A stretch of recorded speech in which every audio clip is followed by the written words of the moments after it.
My ex-husband's ex-girlfriend and I ruined his new engagement and saved another girl from his abuse. I actually only found out about this sub because someone wrote a story that involved me. I can't find it, but it was written by my now ex-husband's ex-girlfriend. She was feeling conflicted about her choice to send me a binder that detailed how he was abusive in their relationship after finding out I was pregnant. It was full of dated photos, her journal entries, text threads, voicemail transcriptions, protective orders, court records, and police reports. It took me a bit to process everything she gave me, but after I did, I sat down with her and talked for hours about her experiences and the stories he had told me about their time together. In the end, I, of course, believed her. And as Morgan and plenty of guests have said countless times, I wouldn't have even thought about sitting down with her if I hadn't deep down seen some signs or red flags. That day, she even offered me a place to stay to get out, but I went and packed a bag and stayed with my mom. Turns out my mom never really liked him and had heard rumors of him being arrested and charged with DV and a number of other charges, which were all proven true by her records. I didn't tell him right away what happened, just that I was going to stay with my mom that night because my grandma had a fall and I was going to help my mom take care of her. Well, he showed up anyway, not out of concern for my grandma, but because he knew I was a lying bitch. That's what he told me when I heard his truck pull up and went outside. Apparently, he decided to become observant for the first time since we got married and noticed that I took some smaller but really sentimental and valuable things with me and left my wedding ring tucked in my jewelry box, which he never normally looked in. My mom came out while he was yelling in my face and said she called the cops. He tried to get me to come home with him, but I refused. So I called his ex, and she, with zero hesitation, asked for the address and said she was coming over. We all sat and talked and cried and called a divorce lawyer together. I ignored dozens of calls and texts from him that night, and the next day we all went together back to my house, along with a cop and his ex's husband for some added security and to create an official record. He had absolutely trashed my things and took off to I don't know where. Of course, he had my location. I turned it off, don't worry, but I never had his. I got a good amount of my things and moved into my mom's spare room temporarily. From that day on, I barely spoke to him except through a lawyer, and we got divorced. I got the house because I was the only one on the mortgage and had proof of being the only one to really pay the bills. But even after I moved back, there was damage he did to the house out of spite and rage. I can only imagine what would have happened to me instead of the walls and furniture had I been there. Unfortunately, I did end up losing the baby I was pregnant with at the time. It was my first time being pregnant, and I do have some health complications, so this was always a concern. Add on such stress, and it was a bad mix and, I guess, just not the right time for me. Certainly not the right guy, and I can't help but think someone was, in a heartbreaking and twisted way, looking out for me to make sure I wasn't tied to him forever. That thought has helped me heal from all of this. Now somehow, this became an even crazier story. His ex and I have remained good friends since all this, and she texted me a screenshot of him posting an engagement photo with another girl. He has us both blocked everywhere, but women are the FBI and also look out for each other, so through the grapevine it made it back to us. We found this girl and sent her the dreaded "Hey girly" message. She left us on red for about 3 days and then asked to talk. So we got coffee together and brought the binder, now complete with my story as well. She said that she'd been asking prodding questions the couple of days since we messaged her, and in her words, the red flags just kept popping up. I know this has been long, so we'll wrap it up nicely. She also left his abusive butt. We are all friends, and we have no plans to let this man have a peaceful life. As long as he keeps abusing and manipulating women, you bet we'll show up with our binder. Now for the top comments. Damn, that's some heavy stuff you've been through, sis. Super proud of you for leaving that dumpster fire of a man though. You and your ex's ex definitely did a hell of a job. Mad respect. Keep your head up, gal. Ain't no one deserves to be treated the way he did. And kudos to you both for saving another poor soul from his BS. Y'all the real MVPs 100%. As for that lost little soul, so sorry for your loss, but you're right. The universe works in weird ways sometimes. Take care and stay strong. Thank you. Dumpster fire is the only appropriate description of him, haha. When the timing is right, everything will happen the way it's supposed to. Until then, we'll keep an eye out if he decides to try his BS again. You may be a heroine to many, but it is important that you take care of yourself first. If your ex has a history of abuse and violence, and he knows that you and his other former girlfriends are becoming involved in his relationships and threaten to continue to do so, he may realize that the only way to stop you is to do you harm. I have been a counselor/therapist for many years and speak from experience in this matter.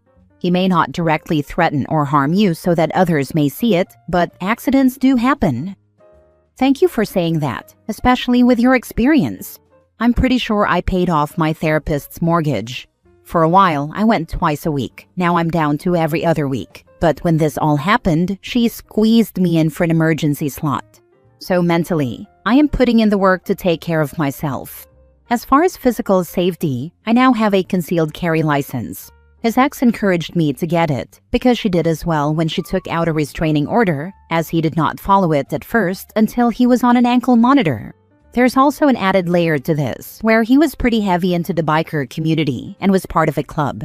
Well, after his ex broke things off and got him arrested, she was a total badass and went and told the head of that club the whole story too. And they do not tolerate violence against women and children. So he essentially put their own unofficial protective order on her, and now me as well, so that does actually make me feel safer. Of course, you can't always plan for absolutely everything, so there is fear, but I try not to let that consume me. I appreciate your care so much. Next story. Am I the a-hole for leaving my struggling wife? My wife, 32 female, and I, 38 male, had our daughter 2 years ago. We've been together for 10 years and wanted our life together before having kids.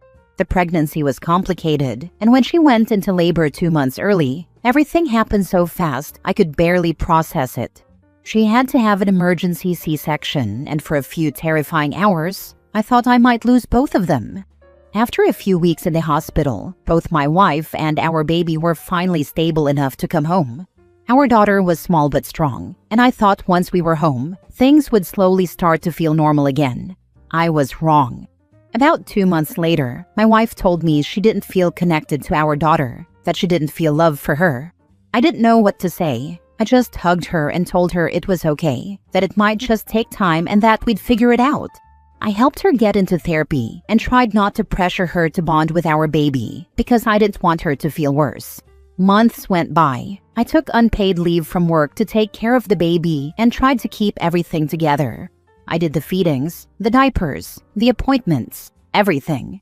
My wife barely left our bedroom. She went to therapy and talked to her doctor, but there wasn't much improvement. My wife's mother told me she'd snap out of it after a while and just needed time. So I just kept telling myself it was postpartum depression and that she'd get better eventually. When our daughter turned 1, I threw her a little birthday party. I decorated, invited both sides of the family, and tried to make it special.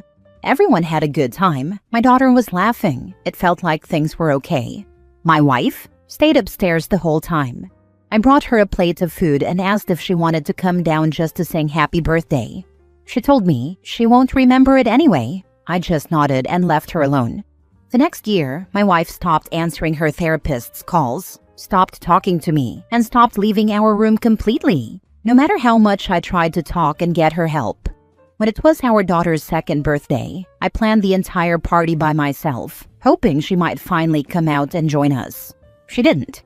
She hadn't held our daughter in months. She barely spoke to her. I finally snapped that day. I went upstairs and told her how unfair it was that our daughter didn't deserve to be ignored or treated like she didn't exist. My wife just stared at the wall and didn't say anything. I stood there for a bit, then walked out. After that, something in me just broke. I realized I couldn't keep doing it. It wasn't fair to my daughter or to me. I'd done everything I could. Therapy, patience, support, but nothing changed. A few weeks later, I packed up and left.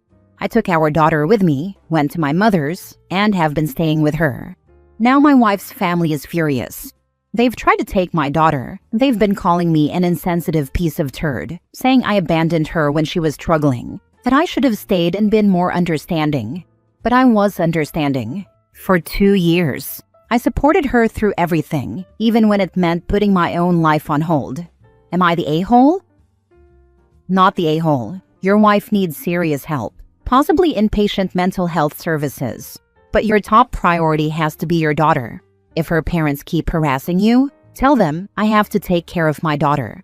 I need you to step up and take care of yours, because I can't take care of both of them at the same time. I agree. You didn't abandon her. You protected your daughter. For 2 years, you were a single parent while living with your wife, doing everything to support her with no improvement.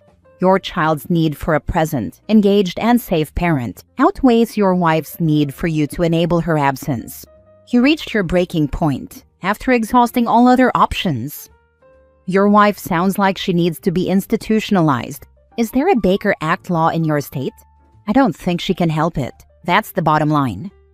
For better or worse, it is exceedingly hard to get someone involuntarily institutionalized or even submitted to a 72-hour involuntary hold if they are not an active danger to themselves or others. OP's wife clearly needs medical care, professional therapy, and medication. But if she is not an active threat, they are simply not going to hold her. One of the saddest truths you learn as an adult is that they have to want help. Your wife decided she didn't want help. There's nothing else you can do. Consider filing to terminate her rights. Last story. Left my wife after she ghosted me. Am I the a-hole? This is a throwaway account. Also poorly written because I'm still seeing red and can't keep my mind straight. My 54 male wife, 53 female, is from Greece. We've been married 31 years and raised 4 wonderful kids. We both work, spend plenty of happy time together. We aren't wealthy but are financially stable, and our children are the world to us. While we've had a few bumps in our marriage, we never had any serious problems all these years together. She is very close to her Greek heritage, and we spend a lot of time at Greek functions, church, social clubs, etc. I usually have a good time at these things, but I never learned to speak Greek fluently, so there have been a few of these nights where I was bored and had to amuse myself. Never a problem. I was always happy to power through these as long as my wife was having a good time. At this last function we attended, we sat next to each other at dinner, and the club's photographer sat next to my wife on the other side. He and my wife hit it off, which would never be a problem. Maybe they grew up in the same neighborhood or something like that, but suddenly he became the sole focus of her attention, to the point where she blew me off all night. Again, typically not a problem. We've been together a long time, I have pretty thick skin, and most importantly, I certainly trust her. But they were deep in conversation, in Greek, all through dinner. I had no idea what they were talking about, and she ignored me almost completely. She also got annoyed with me a few times when I spoke to her and asked that she at least acknowledge me. This treatment continued most of the night. She stuck with him, not me, all night, danced with him, and spent quite a bit of time with him doing shots at the bar. Every time I tried to engage her in any way, she reacted as if I were putting a damper on her good time. So I gave up, sat at our table for the night, and just let her do her thing. But I was not happy. Sometime after 11 p.m., she finally came over and asked if I was ready to go home. I said I was ready when she was, and she said okay. She then pointed at another woman and said, I just need to talk to her about a couple of things. We're going to leave in about 15 minutes. I said fine and went out to the back of the banquet hall to have a cigarette. When I came back in, she was nowhere to be found. I tried to call her, but no answer. No reason to panic. Her phone might be in her purse or something. I sat at our table for about 15 minutes, looking around for her, but never found her. So I walked around and asked a few people if they saw her. The 4th person I asked said she might have left for the after party. I knew nothing about an after party, so I inquired, and she said, in an apologetic tone that let me know I wasn't invited, that the club president was hosting an after party at her home, and it was for club officials, employees, and special guests. Turns out my wife was invited, and I wasn't. I didn't think that was a thing, as my wife never mentioned any after party. I went to the valet station and brought up a picture of my wife on my phone and asked if they saw her, and one of them told me yes, she left about 10 minutes ago. I really didn't want to tell the whole world that my wife might be making a fool of me. So I told a few lies about how we needed her to sign some paperwork and maneuvered one of the valets into telling me she left with a gentleman in the navy blazer and beige slacks. Yep, the photographer. I stayed around the banquet hall for another 20 minutes, calling her and texting her, and never received a response. So I went home and was up all night calling her and texting her. No answer, no reply. At 4:31 a.m., after the final attempt to call her, I asked myself why the heck I was chasing her down instead of packing my bags. So I packed a bunch of my belongings, put them in the car, and made a hotel reservation for myself. At 5:24 a.m., I was on the second floor common area balcony having a cigarette when a car pulled up in front of our building. It sat there running until 5:37 a.m., and then the front passenger door opened and the car's interior light came on. I saw my wife and this guy in the car. She got out. They were chatting and laughing in Greek, and my wife told him goodnight. She closed the door after him and blew a kiss to him as he drove away. She then went to our condo. I saw the bedroom light come on, and after a few minutes, she came looking for me on the balcony. No hello, no apology. She seemed mad at me and angrily asked why I was out there. I told her to go to bed and we'd talk in the morning. She said, whatever, and huffed back to our condo, while I went downstairs, got in my car, and left. She immediately started calling and texting me, asking where I was going, but I ignored her. See how she likes it. I spent the next 2 nights at the hotel and then went to stay with a friend. She has no idea where I'm staying. I'm ignoring her calls and texts and telling our children to stay out of it. I spoke with an attorney and asked for divorce papers to be served. I haven't told my kids the why yet. They keep asking me what the heck is going on, and I'm telling them not to involve themselves. My soon-to-be ex-wife not only thinks I'm overreacting, but that she really didn't do anything wrong in the first place.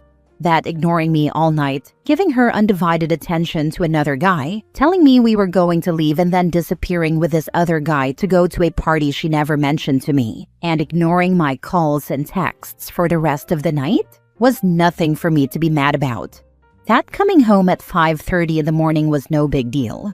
She also keeps texting me that nothing happened between her and this guy, but that makes no difference. Her actions that night made me feel a hatred that I would have never thought I could feel for her. It took her one single night to turn 30+ years of being head over heels for her into hate. It brings tears to my eyes. How could she do this kind of thing to me? I don't know what she told the kids, and I don't really care. My friends who I've told the story to think maybe I'm acting a little too extreme. Tell me, Reddit, am I the a-hole?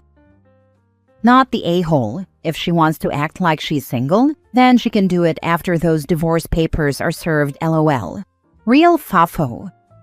Yeah, this was one really bad night of fafo for her, but she sure as heck made it count. Tell your kids the truth. Don't let her build the narrative or she will make you look like the a-hole.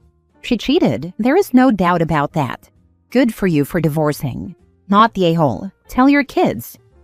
Tell the truth. Why is he protecting this selfish and cold woman? I don't know what spell she cast on him, but it's time it was broken and he told the truth. Just start speaking.